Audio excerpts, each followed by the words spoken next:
বান্দা যখন সাহারি করে, সাহারির মধ্যে রয়েছে বারাকাত। আল্লাহর হাবিব সাল্লাল্লাহু আলাইহি ওয়াসাল্লাম বলেছেন, সাহারি যখন মানুষরা করে, সাহারি খায়, ওই সময় ফেরেশতারা বান্দাদের জন্য, ওই সাহারি কৃত বান্দাদের জন্য, যারা সাহারি খান তাদের জন্য দোয়ায়ে মাগফিরাত করতে থাকে। সুবহানাল্লাহ। আল্লাহ রাব্বুল আলামিন বলেন, ইয়া আইয়ুহাল্লাযীনা আমানু কুতিবা আলাইকুমুস সিয়াম কামা কুতিবা আলাল্লাযীনা মিন ক্বাবলিকুম লাআল্লাকুম তাত্তাকুন। হে ঈমানদারগণ, হে বিশ্বাসীগণ, যারা তোমরা আমার উপরে দৃঢ়ভাবে ঈমান এনেছ, তোমাদেরকে উদ্দেশ্য করে বলছি।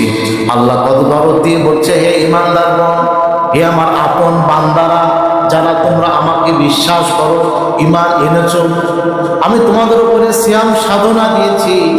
এই সিয়ামের মাধ্যমে তোমরা মুত্তাকি হতে পারবে। শুধু তোমাদের উপরে আমি আল্লাহ ফরজ করি নাই, তোমার পূর্ববর্তী মানুষদের উপরেও আমি আল্লাহ এই রোজাটা দিয়েছিলাম, যেন তোমরা মুত্তাকি হতে পারো, আল্লাহ ভীরু মানুষ হতে পারো। সব কিছু উপলব্ধি করার জন্য আল্লাহ পাক এটা দিয়েছে।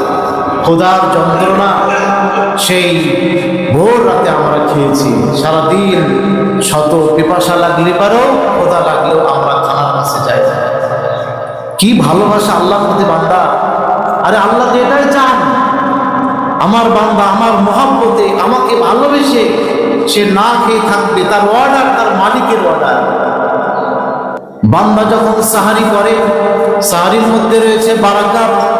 আল্লাহর হাবিব সাল্লাল্লাহু আলাইহি ওয়াসাল্লাম বলেছেন, সাহারি যখন মানুষরা করে, সাহারি খায়, ওই সময় ফেরেশতারা বান্দাদের জন্য, ওই সাহারি কৃত বান্দাদের জন্য, যারা সাহারি খান তাদের জন্য দোয়ায়ে মাগফিরাত করতে থাকে।